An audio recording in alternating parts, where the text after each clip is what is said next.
Palavra pastoral, meditação. Meus queridos e amados irmãos, amigos, companheiros em Cristo, a paz do Senhor. Aqui estou mais uma vez no início deste novo dia, para vos trazer mais uma de nossas meditações dentro da palavra do Senhor nosso Deus. Conforme já vos falei, teremos esta semana mensagens diferenciadas, diferentes, alusivas ao período da Páscoa. E conforme eu já vos pedi ontem, para que vocês lessem todo o capítulo 12 do livro de Êxodo. É o segundo livro da Bíblia. Êxodo quer dizer saída, É um capítulo longo, na verdade, mas convém ser lido para que entendamos melhor esta tão linda história do povo hebreu. É um capítulo que contém 51 versículos. E estaremos analisando alguns versículos assim, esporadicamente, Porque não dá para meditar em versículo por versículo dentro de apenas uma semana, não é verdade? Hoje, por exemplo, vamos meditar no versículo de número 8. Esse versículo 8 nos fala dos 3 ingredientes da Páscoa. Totalmente diferente, Dos ingredientes da Páscoa de hoje, do Ocidente, do dito mundo cristão romano, porque não é a Páscoa bíblica. Na Páscoa de hoje você tem o coelho.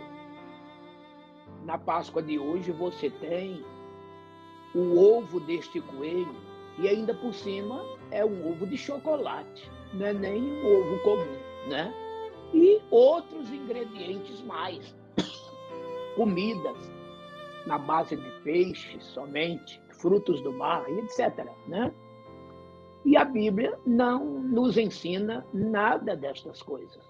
Olha o versículo 8. Leia aí. Capítulo 12, Êxodo. E naquela noite comerão carne assada ao fogo, com pães asmos e ervas amargosas comerão. Vocês estão vendo? Os 3 ingredientes da Páscoa. Carne de cordeiro ou de um cabrito, assado ao fogo, com pães asmos aqui é sem fermento, e ervas amargosas. Estes eram os ingredientes da Páscoa, os quais deveriam ser consumidos por quem fosse celebrar a Páscoa. E tinha que ser tudo muito apressadamente, já todo mundo pronto, bem arrumado, conforme diz o versículo 11 do capítulo 12 que meditamos ontem, Porque logo em seguida, toda aquela nação partiria do Egito para Canaã. E isso aconteceu no dia 14 do mês de Nisan. Esse mês de Nisan equivale ao nosso mês de abril, que para Israel é o primeiro mês do calendário religioso deles. Lá em Israel começa em abril de um ano e termina em março do outro ano. Eram 2 calendários, o civil e o religioso. Este é o calendário religioso, de abril a março.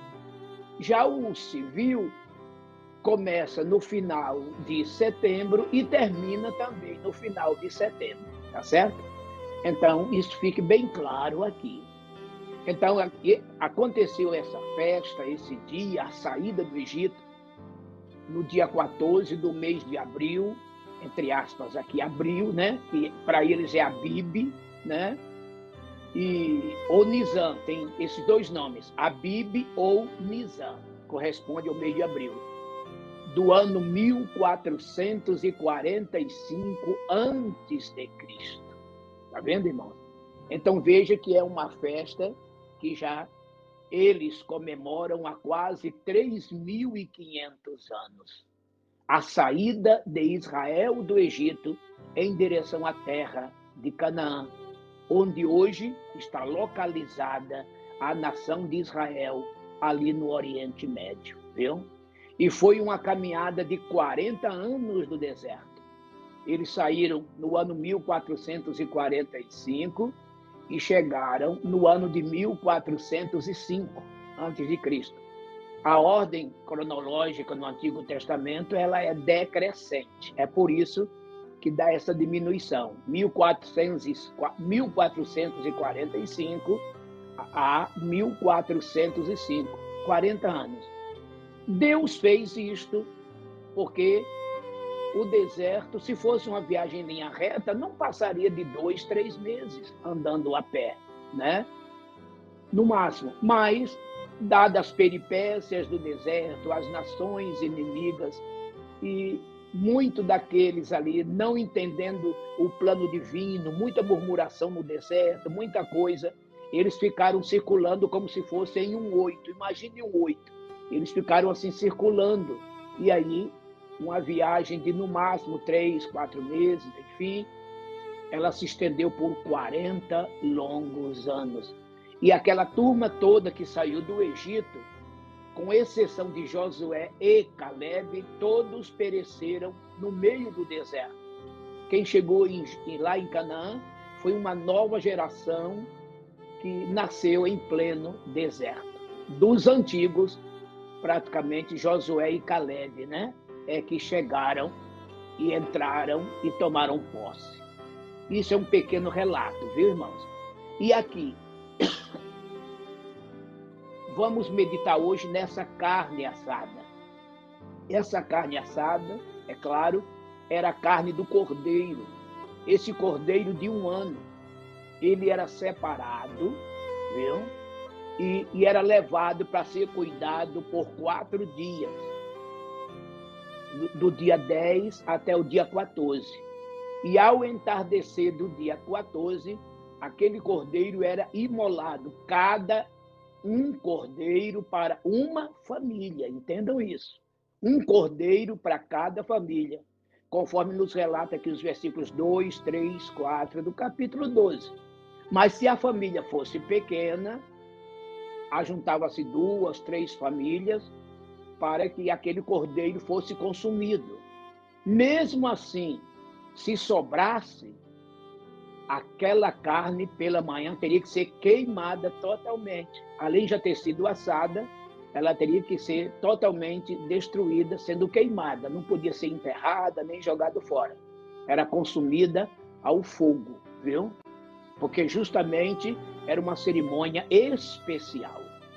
Desta cerimônia, irmão, vocês lendo lá para o final do capítulo, vocês vão ver que só podia participar desta cerimônia somente os judeus, somente os israelitas, ou aquele que aderisse, né, ao judaísmo, teria que ser circuncidado. Nenhum incircunciso podia participar da ceia, da ceia, né? Das bodas do cordeiro ali, desculpa a expressão, né? Da Páscoa. Porque tudo isso tipifica, por isso que eu estou falando bodas do cordeiro, que já tipificava a ceia, a Santa Ceia para a igreja e as bodas do cordeiro lá na eternidade que ainda virá. Apocalipse 19, versículo 7. Aqui, irmão, esta cerimônia é toda tipológica. Cada ingrediente deste tipifica alguma coisa. Então, se o estrangeiro morasse na terra, mas não fosse um judeu prosélito, enfim, ele não podia participar, tá bom? Tinha que ser o judeu nativo, o prosélito, isto é, que aceitou a religião e tinha que ser circuncidado para poder participar. A coisa era muito séria. Então, muito bem. E este cordeiro, ele era totalmente assado, conforme diz os versículos 9 e 10. Não podia ser comido nenhum pedaço de carne crua, mal passada, tinha que ser totalmente assada, viu? Então toda aquela família era alimentada daquele cordeiro. Eles podiam comer à vontade, se alimentar bastante, viu? Para ficar bem saciado.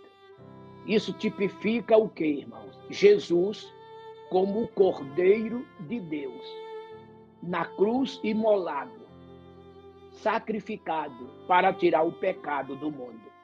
O profeta João Batista, capítulo 1, versículo 29, no Evangelho de João, ele vendo Jesus que dele se aproximava para, por ele ser batizado, ele apontando para Jesus, falou para todos os que estavam ali a ouvi-lo, dizendo assim: eis aí o Cordeiro de Deus que tira o pecado do mundo. Glórias a Deus.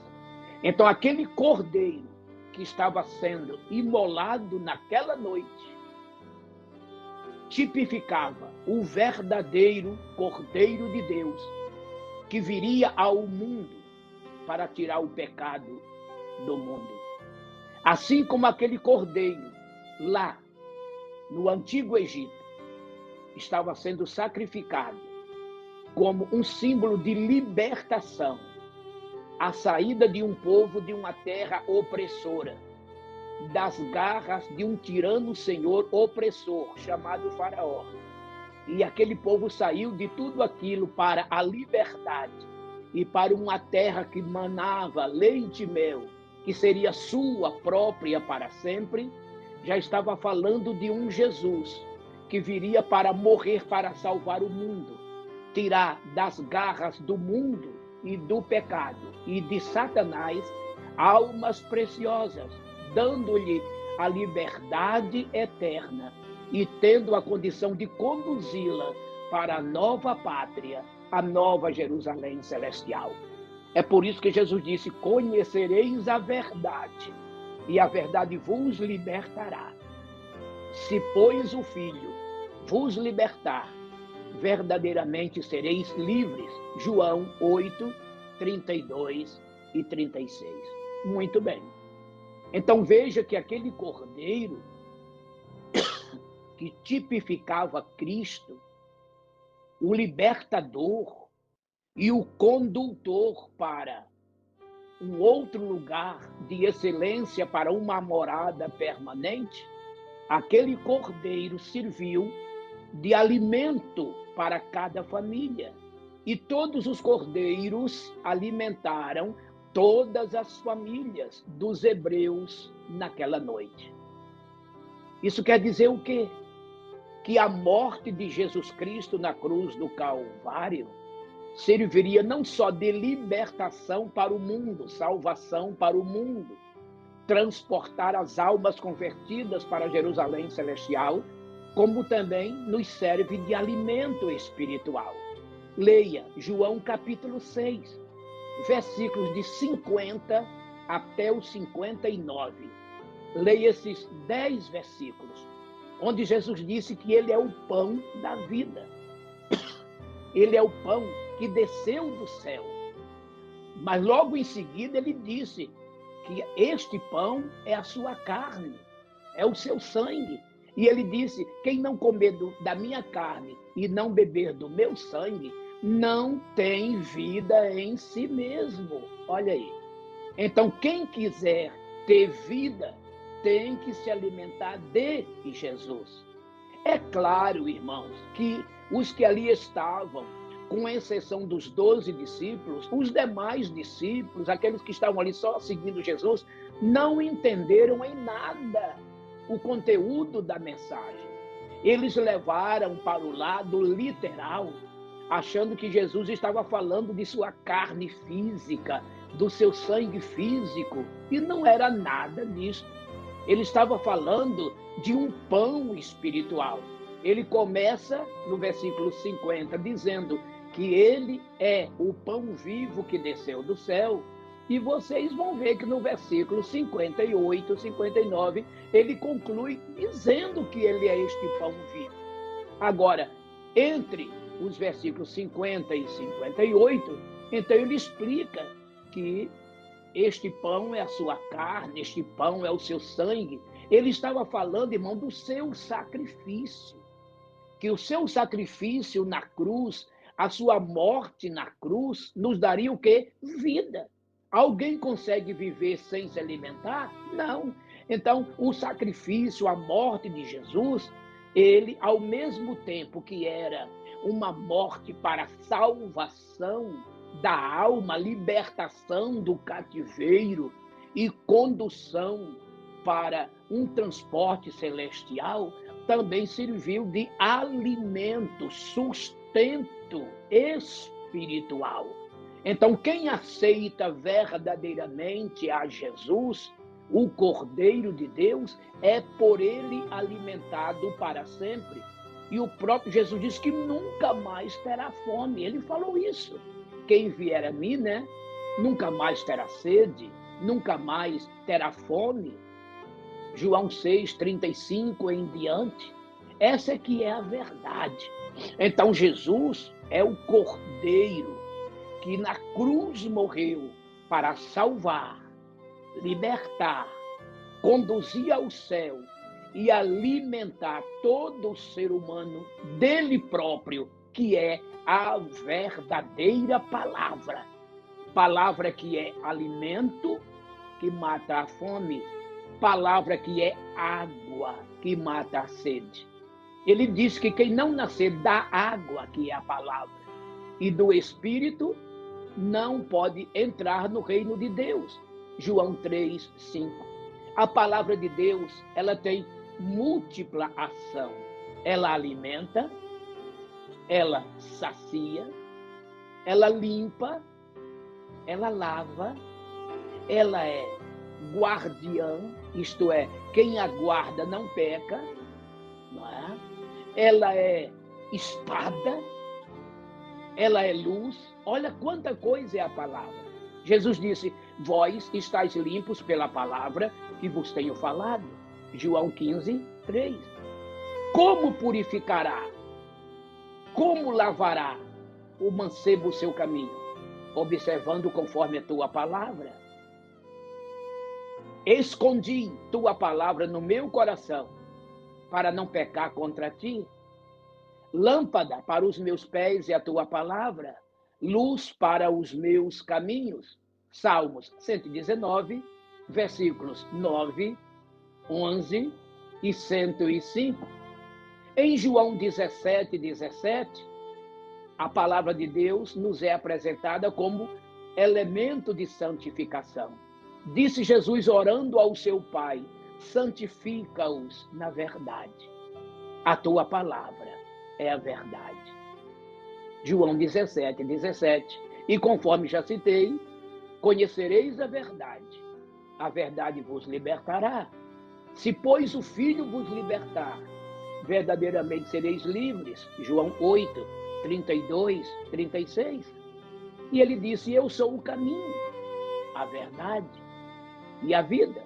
Ninguém vem ao Pai a não ser por mim. João 14:6. Veja o que Jesus é. Esta palavra é espada. Jeremias 23:28 em diante.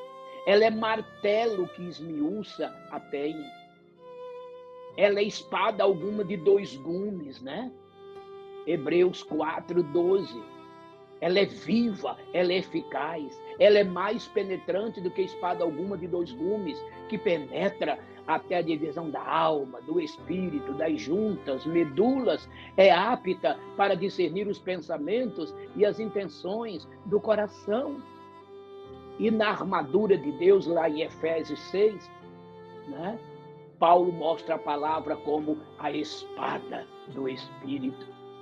Então, irmãos, esta palavra é tudo em todos. E ela é pão, conforme está aqui em João capítulo 6. Está vendo só, irmãos? Tudo isto é o lado antítipo do cordeiro, que é o tipo. Antítipo é o real.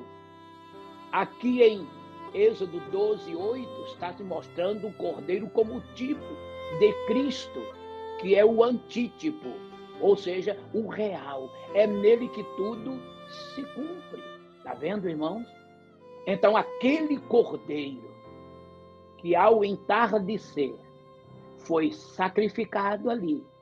Cada cordeiro, para cada família, representava Cristo, que na cruz seria também sacrificado já perto do crepúsculo. Olha, 3 horas da tarde, faltando 3 horinhas para 18 horas, já no final do dia.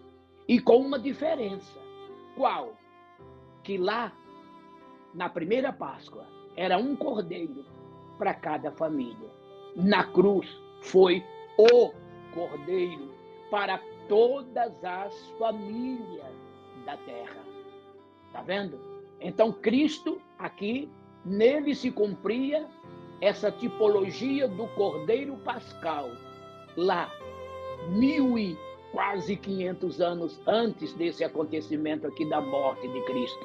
Enquanto lá, um cordeiro alimentava cada família, Cristo aqui na cruz, ele alimenta todas as famílias da terra, cumprindo-se aquilo que Deus falou a Abraão: em ti serão benditas todas as famílias da terra. Gênesis 12, de 1 a 4. Que coisa linda. Outro detalhe, que lá na Páscoa, e é até hoje, né? Todos os anos, aquilo tinha que se repetir. O próprio Jesus, até morrer, né? Ele comemorou várias Páscoas, ele comemorou, sabe?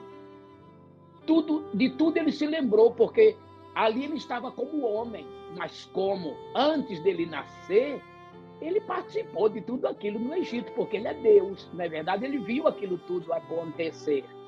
E o que aconteceu agora? Se esses sacrifícios eram repetidos anualmente, agora o sacrifício de Jesus, daí para cá, não precisa mais de repetições, porque o sacrifício de Jesus foi um só, de uma vez por todas e para sempre.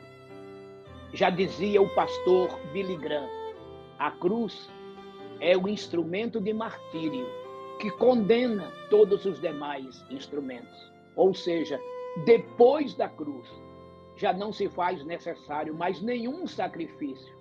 Já não se faz necessário sacrificar mais nenhum cordeiro, porque Jesus é o único cordeiro de Deus que morreu uma vez só, por todas e por todos, para todo o sempre. E a sua morte vicária, ou seja, ele morreu no meu lugar, no teu lugar. Morte vicária quer dizer morrer em lugar de outrem. Então Jesus morreu a minha morte. Ele morreu para que eu e você tivéssemos vida. Ele foi ferido para que fôssemos sarados. Ele foi castigado para que tivéssemos a paz. Ele se tornou maldito para que fôssemos abençoados. Por que maldito? Porque pela lei, todo que morresse na cruz era maldito. Leia lá, Gálatas 3, 13. E Jesus se fez maldição, se fez, para que, por meio de sua morte, ele nos abençoasse e nos desse a vida eterna. A cruz foi um verdadeiro escândalo, porque morrer numa cruz era algo tremendamente escandaloso para a sociedade. Mas o que é que a Bíblia diz? Que a palavra da cruz é loucura para os que perecem, mas para nós que somos salvos é o poder de Deus. Aleluia. 1 Coríntios 1, versículo 18. Amanhã, irmãos, prosseguiremos com esta lindeza, né? Com esta coisa linda de tipologia no Velho Testamento e do lado real no Novo Testamento. Tudo no Antigo é tipo. Jesus é o antítipo de todas estas coisas. E amanhã estaremos falando, é claro, isso não vai se esgotar, continuaremos falando do cordeiro imolado e vamos dar prosseguimento aos pães asmos e ervas amargosas. Jesus morreu por você. Jesus morreu para você. E sabe por quê? Porque ele te ama. Com um amor incondicional. Como ninguém te amou neste mundo e jamais amará. Porque Deus amou o mundo de tal maneira que deu o seu unigênito Filho, para que todo aquele que nele crer não pereça, mas tenha a vida eterna. João 3,16. E Paulo disse: Deus prova o seu amor para conosco pelo fato de ter Cristo Jesus morrido na cruz por nós, eu, você, sendo nós ainda pecadores. Romanos 5:1. Que incomensurável amor, que amor maravilhoso. Louve a Deus por isso. Então, agradeça a Ele da melhor maneira, servindo-o com toda honra, fidelidade. E você que ainda não aceitou, faça isto. E seja também um partícipe deste amor divino. Eis o Cordeiro de Deus, que tira o pecado do mundo. Naquela noite, comerão carne assada ao fogo, com pães asmos, ervas amargosas comerão. Pense nisso. Deus te abençoe. Meu Deus e Pai, como é bom estar aqui meditando na Tua palavra, Senhor. Como cada detalhe do que aconteceu naquela noite foram verdadeiras mensagens tipológicas para nossos tempos atuais, do Calvário para cá. Pai Santo, estenda a Tua mão para curar os enfermos e solucionar os problemas. Tudo isso eu te imploro, em nome de Jesus. Amém. Eu sou o pastor Mário Souza, que te deseja um abençoado dia. Receba o meu forte abraço e a paz.